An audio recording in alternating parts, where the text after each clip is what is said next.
Hello students, this is class 12th chemistry. Chapter number 3 electrochemistry. Students, previous video के अंदर हम लोग electrochemical series और उसका एप्लीकेशन स्टडी किया गया था. ठीक है, तो आज हम लोग नर्स इक्वेशन की स्टडी करेंगे. नर्स इक्वेशन क्या होता है? कहा जाता है कि effect of electrolyte concentration and temperature on the electrode potential. फिर से कि effect of electrolyte concentration and temperature on the electrode potential, कि किसी भी इलेक्ट्रोड पोटेंशियल पर इलेक्ट्रोलाइट के कंसंट्रेशन का और उसके टेम्परेचर का क्या इफेक्ट पड़ता है, इस चीज़ को एक्सप्लेन करने के लिए नर्स इक्वेशन को दिया गया था. नर्स इक्वेशन जो है, किसी भी चीज़ का नर्स इक्वेशन मेज़र करने के लिए इसके लिए एक फार्मूला है, एक इक्वेशन है, और इसमें हम डैनियल सेल या इलेक्ट्रोलाइट डैनियल सेल का यूज़ करते हैं. गैलोनिक सेल या डैनियल सेल जिसको कहा जाता है, हम इसका यूज़ करते हैं. और किसी भी इलेक्ट्रोड पोटेंशियल को मेज़र करने के लिए आप जानते हैं कि 298 केल्विन टेम्परेचर पर दिया जाता है. कभी कभी क्वेश्चन के अंदर 298 केल्विन न कह करके 25 डिग्री सेल्सियस कह दिया जाता है, तो इस पर कंफ्यूज मत होइएगा. अगर 25 डिग्री सेल्सियस दिया है तो इसको आप 298 में चेंज कर लेंगे. आप जानते हैं कि 273 प्लस इसको आप क्या करेंगे, 25 ऐड कर लेंगे तो आपका आ जाएगा 298 केल्विन. ठीक है, इस तरह से आप इसको चेंज कर लेंगे, ये कन्फ्यूज़न इसमें मत होइएगा. ठीक है, आप लोग पढ़े हैं कि सपोज कर लो कि कोई इलेक्ट्रोड है जिसके अंदर रिएक्शन होती है. एक रिएक्शन होती है इलेक्ट्रोड के अंदर ऑक्सीडेशन रिएक्शन और एक होता है रिडक्शन रिएक्शन. ठीक है, ऑक्सीडेशन रिएक्शन में और रिडक्शन रिएक्शन. और ये क्यों ऐसा होता है कि इसलिए कि इलेक्ट्रोड दो तरह के होते हैं, एक कैथोड होता है और एक एनोड होता है. और किसी भी गैलोनिक सेल के अंदर कैथोड और एनोड जो होते हैं वो अलग अलग इलेक्ट्रोड पॉट के अंदर या बर्तन के अंदर रखे होते हैं. ठीक है, तो कैथोड और एनोड, इसमें गैलोनिक सेल में आप लोग पढ़े हैं कि कैथोड जो होता है राइट साइड होता है और कोई भी एनोड जो होता है वो लेफ्ट साइड होता है. सपोज कल हम एक सेल बना रहे हैं, तो स्टूडेंट्स देखिए यहाँ पर हमने एक सेल बनाया हुआ है. इस सेल के अंदर क्या क्या है, ये एक तरह का एक गैलोनिक सेल है. ठीक है, जिसमें ये एक हाफ सेल है और ये एक दूसरा हाफ सेल है, और दो हाफ सेल मिलकर के क्या करते हैं, एक सेल बनाते हैं. और सेल को रिप्रेजेंट किया जाता है किससे, ई सेल से. किसी भी सेल को रिप्रेजेंट किया जाता है कैसे, ई सेल से. ठीक, हाँ, ई सेल का मतलब हो गया कि एक कैथोड और एनोड दोनों हाफ सेल है, दोनों मिलाकर के ई सेल बना.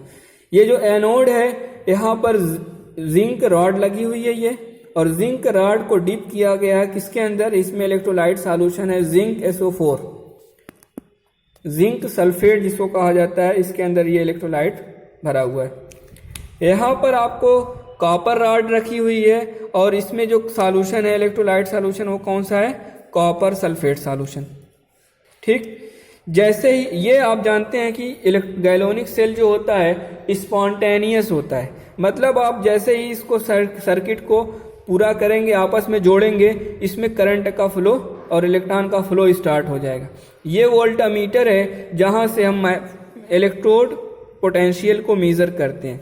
Electrode potential of the cell, electrode potential of the cell को रिप्रेजेंट किया जाता है, आप जानते हैं इस तरह से. ठीक, ये हो गया ई सेल.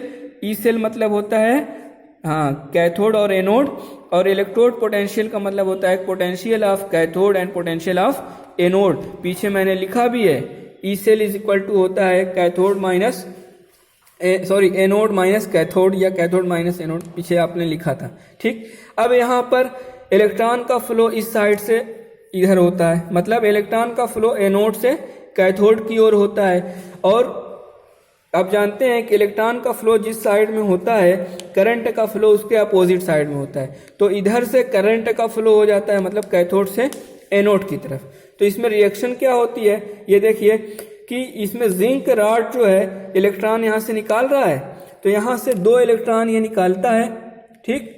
तो ये 2 इलेक्ट्रॉन जब इसमें से निकल कर उधर जाता है तो जिंक का ऑक्सीडेशन हो जाता है। तो जिंक से 2 इलेक्ट्रॉन निकला तो ये जिंक प्लस एक्वस हो गया। ये सॉलिड मीडियम में था, अब ये एक्वस मीडियम में चला गया और यहाँ पर रिएक्शन कौन हो रहा है, ऑक्सीडेशन, मतलब एनोड के ऊपर ऑक्सीडेशन हो रहा है, ठीक। अब यहाँ पर आ जाए, ये कैथोड है, कैथोड पर इधर से जो 2 इलेक्ट्रॉन आया है वो एक्वस में, यहाँ पर जो कॉपर सल्फेट है, सल्फेट टूट जाता है तो Cu2 प्लस आ जाता है। तो इसमें जो Cu2 प्लस, जैसे ये है तो इसको आप ब्रेक करेंगे तो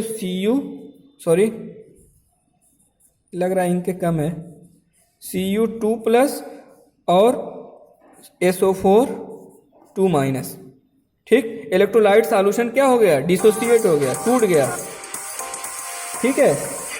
इलेक्ट्रोलाइट सॉल्यूशन डिसोसिएट, टूट गया। तो अब यहाँ पर जो कॉपर प्लस है, इधर से जो 2 इलेक्ट्रॉन आएगा उसको लेकर, तो ये देखिए ये कॉपर है, इधर से 2 इलेक्ट्रॉन आया, इसने ले लिया, ये किस में चेंज हो गया, कॉपर सॉलिड में। और ये कॉपर सॉलिड में जब चेंज हो जाता है तो ये इस कैथोड के ऊपर क्या होता है, डिपॉजिट होने लगता है। ये इस कैथोड के ऊपर ऐसे डिपॉजिट होने लगता है, ठीक। और इस तरह से ये प्रोसेस होता रहता है। और इस प्रोसेस को यहाँ पर +2 ऑक्सीडेशन स्टेट से चेंज हो गई किसमें, 0 में। इसका मतलब ऑक्सीडेशन यहाँ पर घट रही है, इस प्रोसेस को क्या कहेंगे, रिडक्शन कहेंगे, ठीक। अब इसी के बेस पर एक इक्वेशन बनाया गया है, एक नट्स ने जो इक्वेशन दिया है उसको देखिए क्या होता है।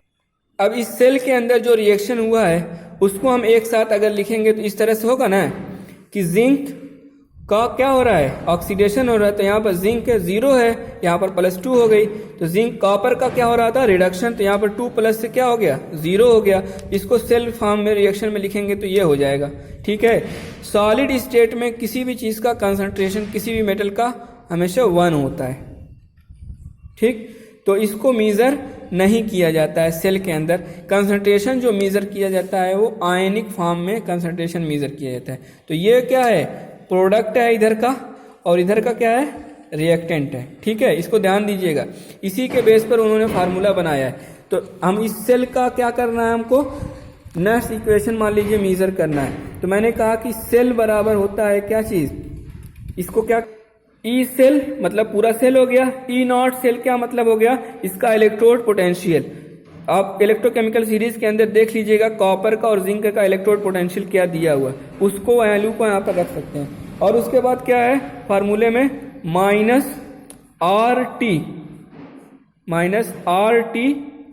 Upon NF, -RT upon NF into LN, product concentration of product upon concentration of reactant, ठीक है।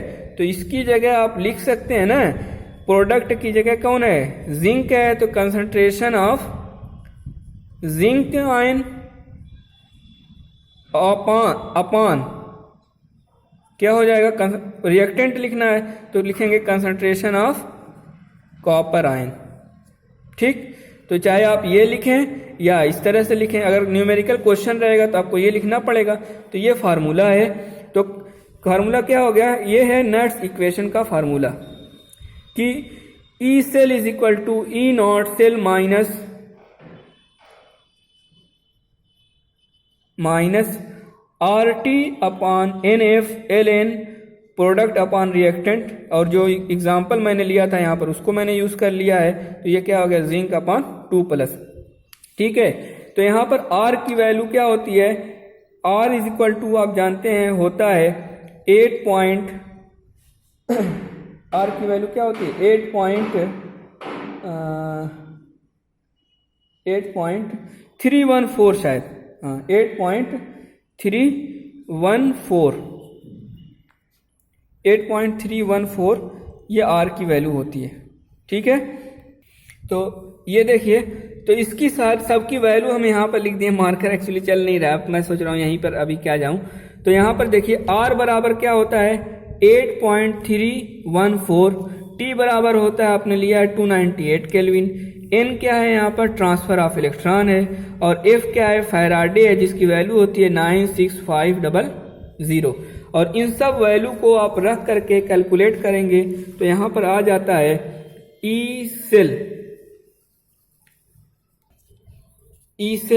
इज इक्वल टू होता है ई नॉट सेल, और सबकी वैल्यू एक चीज़ और यहाँ पर जो एल एन है, एल एन बराबर होता है 2.303।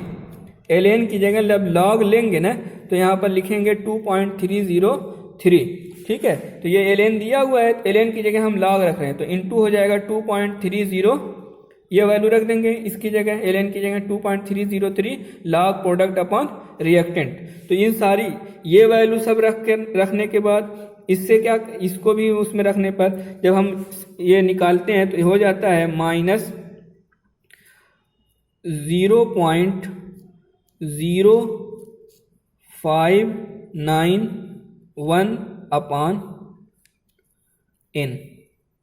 सारी वैल्यू जब रख करके निकालते हैं, पुट करते हैं तो हमको नट्स इक्वेशन इस फॉर्म में मिलता है 0.059 अपॉन n, और ये हो जाएगा log product upon reactant, concentration of product upon reactant. तो इस तरह से ये एक इक्वेशन हो गया नट्स इक्वेशन का, ठीक है। और एक इक्वेशन जो मेन इक्वेशन आपका है वो ये है E cell is equal to E naught cell minus R T upon N F into L N product upon reactant, ठीक है।